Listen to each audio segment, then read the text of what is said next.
In today's video, I talk to you about lag, that super sexy term that encourages us to swing the club a little faster, hit a little bit more down, and encourage crisper striking shots. I hope it helps. Let's get to it. Welcome back to the channel, guys. Today I'm talking about lag, a topic that really engages every golfer, I believe. That magical move that when the club transitions into the downswing, that club loads itself, that we all see the great golfers of our generation do.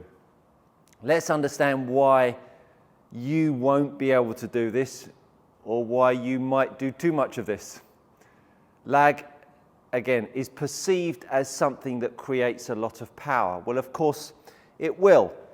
When we swing the golf club back, if the angle between the arms and the club shaft are as angular as possible before strike, obviously the gap between the club head and the golf ball at the latest moment is at its greatest, then the club getting back to the golf ball will then have far more speed.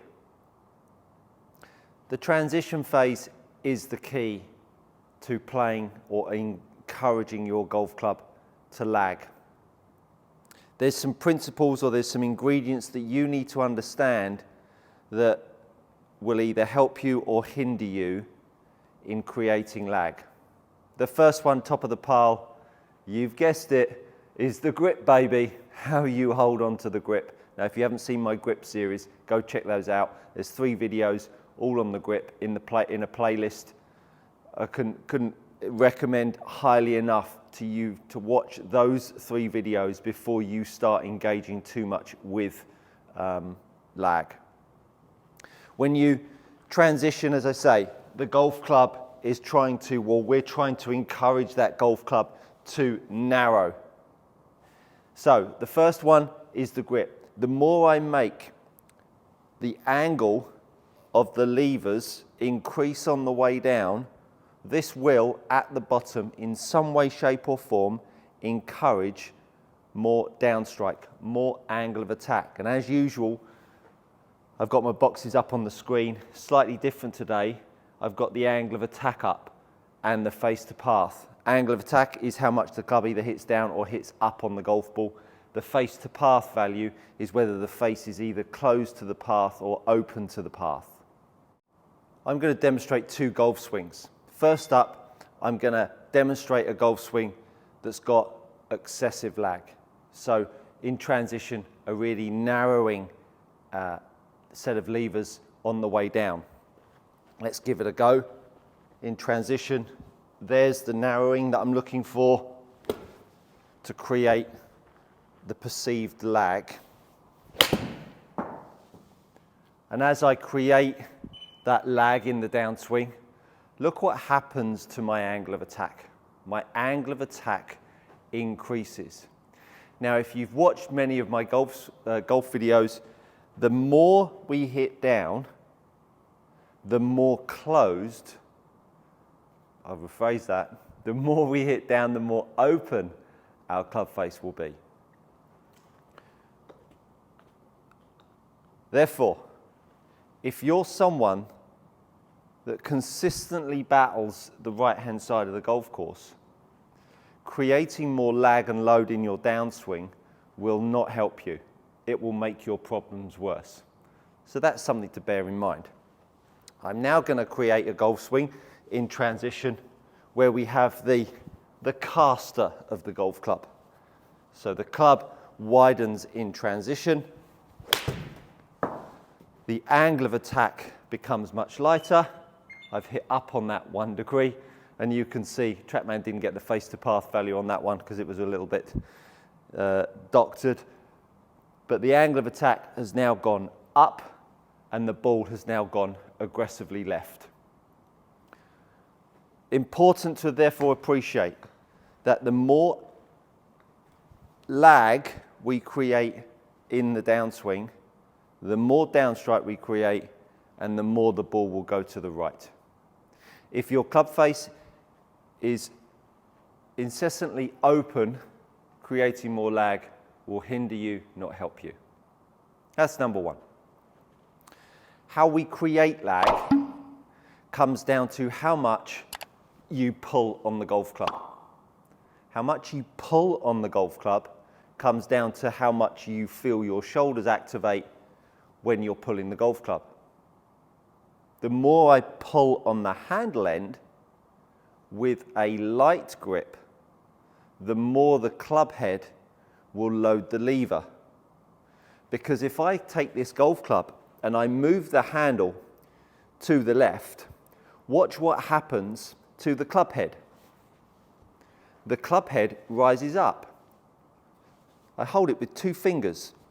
Look how the club head is rising up. So when I'm at the top of my backswing and I pull the handle anywhere downwards, forwards, hopefully, the golf club moves back at me.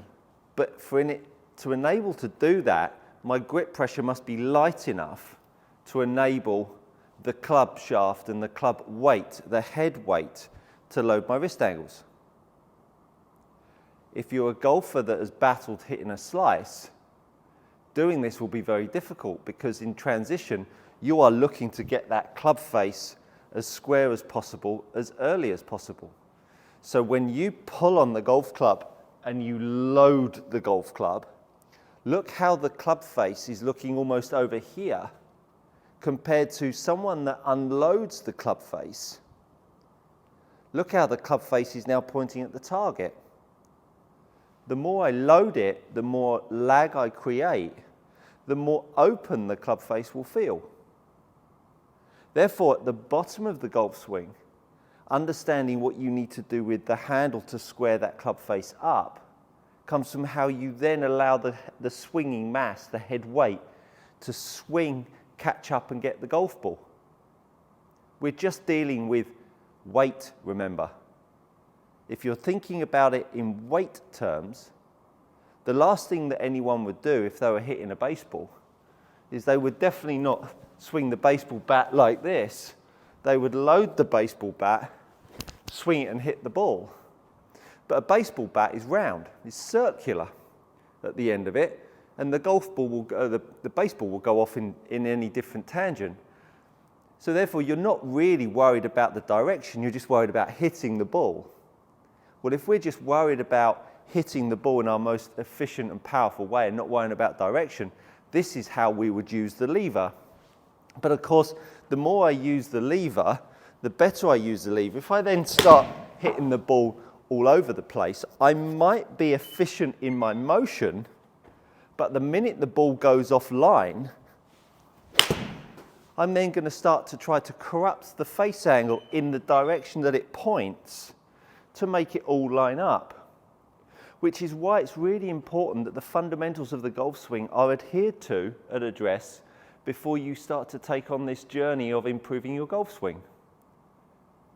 Because if you haven't got good fundamentals to start with, the grip, the setup, the posture, you're building a house on clay. It just can't work. So we've talked about the hold and how influential that is on creating lag. We've talked about the pull phase and how the grip pressure will be light to make the lever load. If you've got the lever working quickly, and it's now loaded and you've now got lag, we must understand that the velocity, the speed of that handle must be continuous.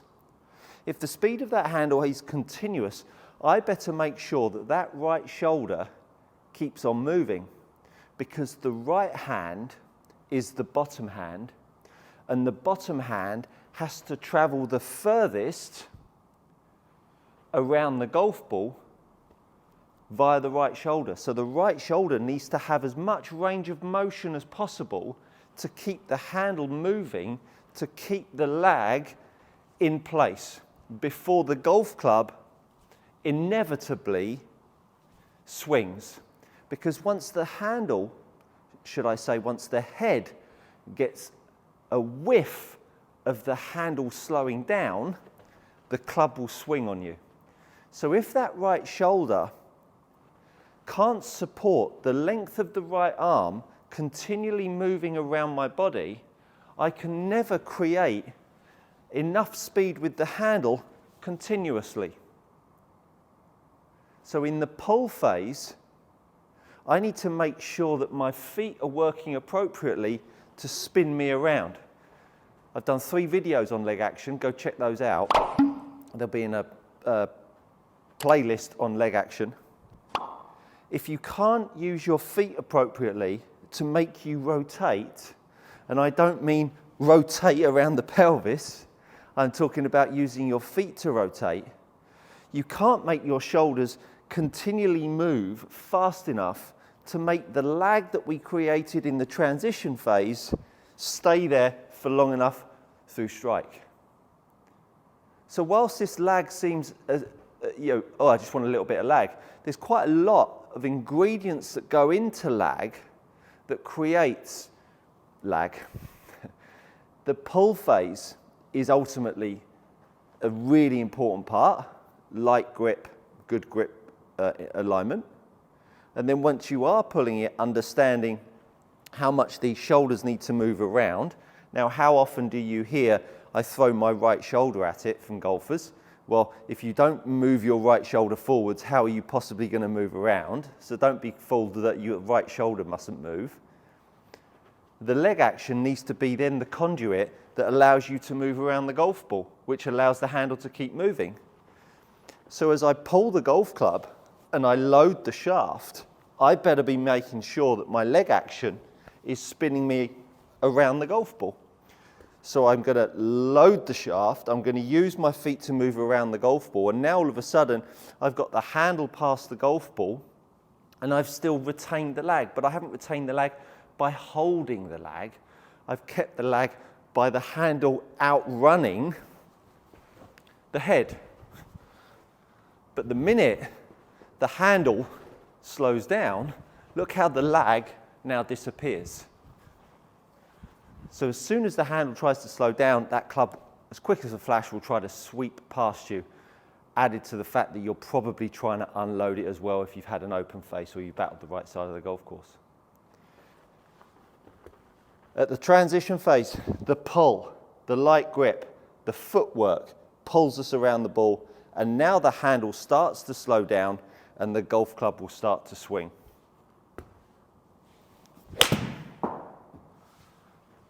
In transition, the grip couldn't be lighter. In transition, I'm pulling the golf club. In transition, I'm using my left foot. I'm using my left foot to help my body move around. And you can see these are all coming out pretty darn straight, but I'm never worrying about how rotational the face is feeling down at the golf ball. This has been a slightly longer video than normal, but I think it's a fairly decent topic to cover, and one that people are always searching for insights on, and hopefully this has given you some decent insight. Today's challenge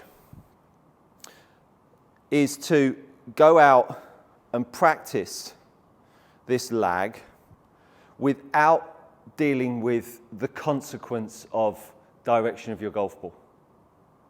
Apply the energy through the handle to create the lag and the load, and worry not about strike. Try and do that for 25 balls. And if you do that, you will have a real opportunity to change the way your levers work. Because to start with, your levers need to be free from the problem of worrying about how straight the golf ball goes. So that's your challenge in your next practice. 25 balls, not worrying about the direction, just using these ingredients to enable you to create more lag and load in your downswing, to create more club head speed and hopefully a little bit more dynamics through your shots. Hopefully that's been insightful. I've really enjoyed today's session. If you've enjoyed it, please hit the like button, share and subscribe with your friends while you're here, and I look forward to, as usual, seeing you on the next one.